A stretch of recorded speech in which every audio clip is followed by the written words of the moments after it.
Welcome to my presentation entitled The Evolution of OPAs in Asia. Why and how did we shift from the project-focused OPA to the advanced OPA model in Asia? HelpAge has been developing OPAs in Asia for close to 40 years. In the initial stage of development, HelpAge developed thousands of project-focused OPAs in the regions. So what are project-focused OPA? Here is an example. If the project was a health project, we would form health OPAs. If the project is a livelihood project, we would form livelihood OPAs. We were very proud of our large number of innovative OPAs in the region, but had lingering questions. 1. Were our OPA meeting the need of the people or just the need of the project? Second, what happened after the project ends? Will the OPA continue? Will it grow? Third, why aren't we seeing any buy-in of our very innovative and amazing OPA model? So, in late 2005, we conducted assessment of our project-focused OPA model in the region. Here are the findings.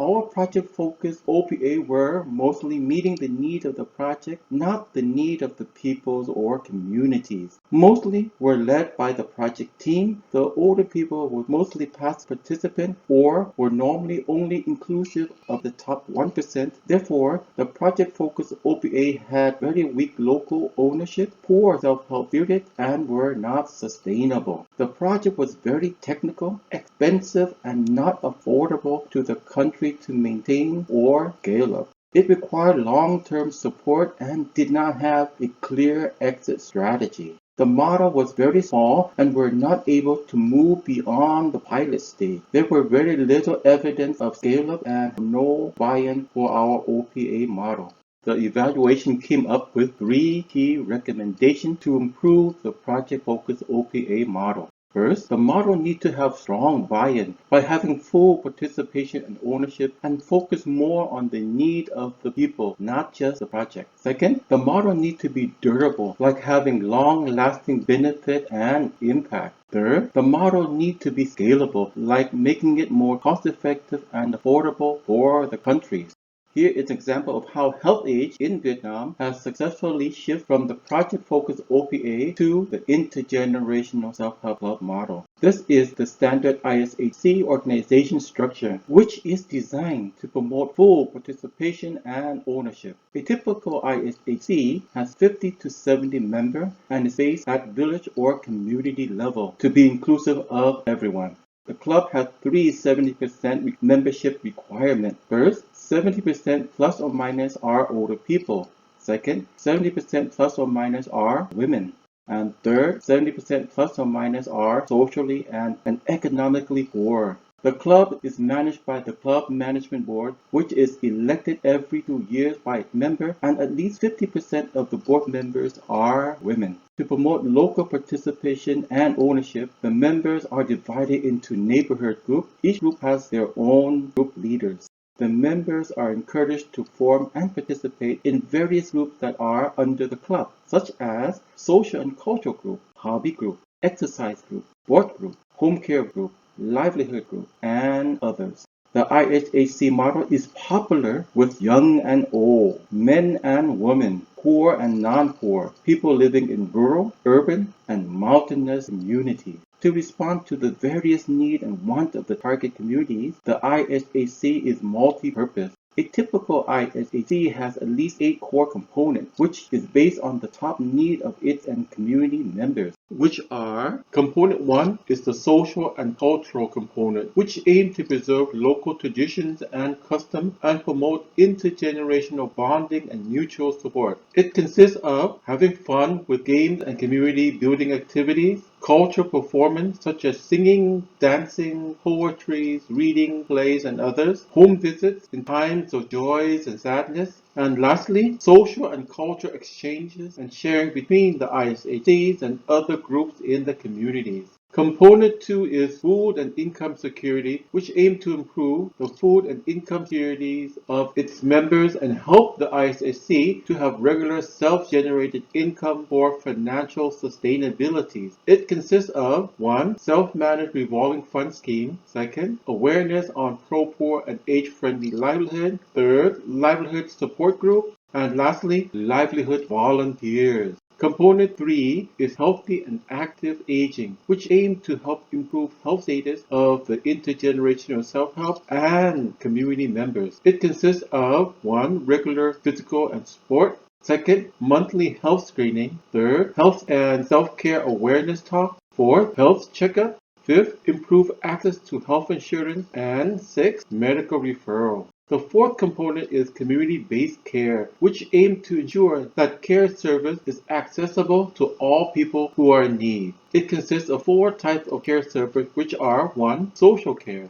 2. Personal care, 3. Living support care, and lastly, medical care. Component 5 is self-help and community development, which aim to promote a more caring and supportive society, people helping people. It consists of in-cash and in-kind donations, labor contributions, and monthly community development activities. Component 6 is lifelong learning, which aim to promote regular cross-learning and sharing within the community, especially between the generations. It consists of 1. Monthly learning and sharing, 2nd, study visit and exchange, and lastly, intergenerational cross-learning and sharing. Component 7 is rights and entitlement, which aim to help people, especially those who are most needy, to have access to their rights and entitlement. It consists of 1. Communication on rights and entitlement, 2. Monitoring of the implementation, 3rd. Provide legal support service, and lastly, dialogue with local authorities. The last and 8th component is resource mobilization, which aim to enable the ISAC to mobilize local resources to meet the needs of its communities and members. It consists of 1. Local donation in the form of cash, in kind, or in labor. 2nd, membership fee. 3rd, revolving fund interest. And 4th, collective income generating activities. Depending on other needs in the community, the ISAC can also add more components. The ISAC has buy-in dashboard that the ISAC used to measure the level of buy-in within their members and communities. Here is an example from 6 recent ISAC projects. Close to 99% of the members reported feeling happier since joining the club. Close to 96% reported improved solidarity in their families and communities. 93% reported having increased self-confidence. 91% reported feeling empowered. More than 90% reported being healthier. And close to 90% reported being wealthier. The high buy-in of the ISC model has grown beyond Vietnam.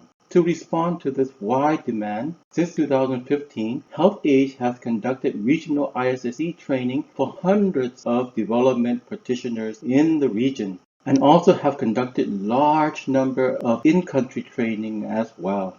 To enhance the durability or sustainability of the ISSC is designed to be technically sustainable. The ISSC has a series of standardized training packages over the period of 2 years, which enable the ISSC to become strong, independent, and legally registered community-based organization within 2 years. The ISSC is also financially sustainable. A typical ISAC has 4 to 5 sources of regular and growing self-generated income that can cover its running and activity costs and will continue to grow even after the project funding ends. This enables the ISAC to be dynamic and able to change and grow to meet the increasing needs within their members and communities. The ISAC model is based on the people know, the people decide, the people do, the people monitor, and the people manage. To promote the scalability of the model, HelpAge has developed more than 600 IEC materials for the club, local partners, and government agencies to use to scale up the ISAC model.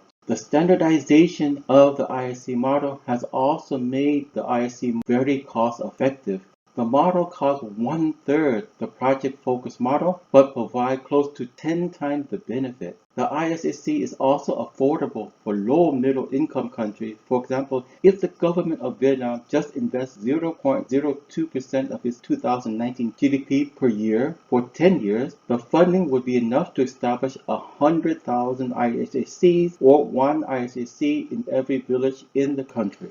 The IHAC is also supported by many national policies, which has ISC as national targets. This has enabled the rapid growth of ISC throughout the country, which is directly benefiting more than 3.5 million people annually.